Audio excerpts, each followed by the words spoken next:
اسرائیل اور فلسطین کے درمیان تاریخی تنازع کے حل کے لیے عام طور پر دو حل پیش کیے جاتے ہیں۔ یہاں ہم یہ سمجھنے کے لیے گہرائی میں جائیں گے کہ یہ دو حل کیا ہے۔ دو ریاستی حل۔ اسرائیل فلسطینی تنازع کے لیے دو ریاستی حل دو الگ الگ خود مختار ریاستوں کے قیام کی تجویز پیش کرتا ہے۔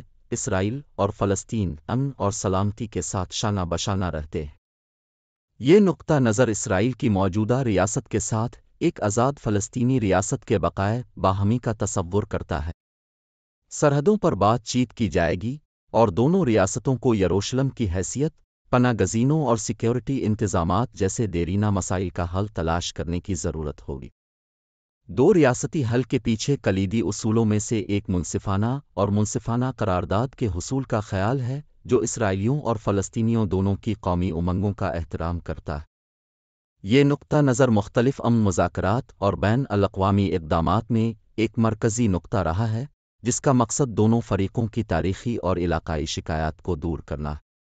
بین الاقوامی برادری کی طرف سے وسیع پیمانے پر بحث اور حمایت کے باوجود، دو ریاستی حل کو متعدد چیلنجوں کا سامنا ہے، جن میں سرحدوں پر اختلاف، فلسطینی پناہ گزینوں کی واپسی کا حق اور یروشلم کی حیثیت شامل ہے۔ دونوں فریقوں کے درمیان جاری کشیدگی اور تاریخی عدم اعتماد نے اس حل کو مؤثر طریقے سے نافذ کرنے کی کوششوں کو بھی پیچیدہ بنا دیا ہے۔ اب ہم بتائیں گے کہ ایک ریاستی حل کیا ہے۔ ایک ریاستی حل خطے میں ایک واحد جمہوری ریاست کے قیام کی تجویز کرتا ہے، جس میں اسرائیل اور فلسطینی علاقوں دونوں شامل ہوں۔ اس نقطہ نظر کے حامیوں کا کہنا ہے کہ ایک متحد ریاست مساوات، انصاف اور مشترکہ حکمرانی کو فروغ دے سکتی ہے، الگ الگ اداروں کی ضرورت کو ختم کر سکتی ہے اور ممکنہ طور پر بہتر بین فرقہ وارانہ تعلقات کو فروغ دے سکتی ہے۔ ایک ریاستی حل کے حامی ایک ایسی ریاست بنانے کے خیال پر زور دیتے ہیں جہاں اسرائیلیوں اور فلسطینیوں کو نسلی یا مذہبی تقسیم سے بالاتر ہو کر مساوی حقوق اور مواقع حاصل ہوں۔ توجہ ایک ایسے معاشرے کی تعمیر پر ہے جو ایک سیاسی فریم ورک کے اندر جامع، کثیر الثقافتی اور متنوع شناختوں کا احترام کرنے والا ہو۔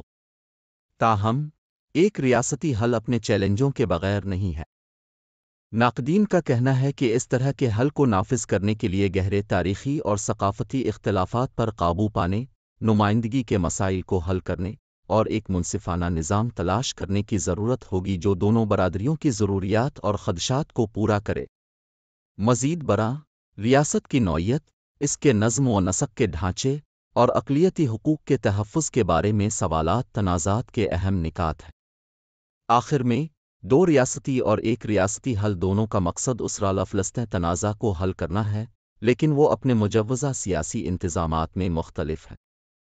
ایک پائیدار حل کے راستے میں پیچیدہ تاریخی، سیاسی اور ثقافتی عوامل کو تلاش کرنا شامل ہے، اور کسی بھی قابل عمل حل کے لیے محتاط مذاکرات، سمجھوتا اور بین الاقوامی حمایت کی ضرورت ہوتی ہے۔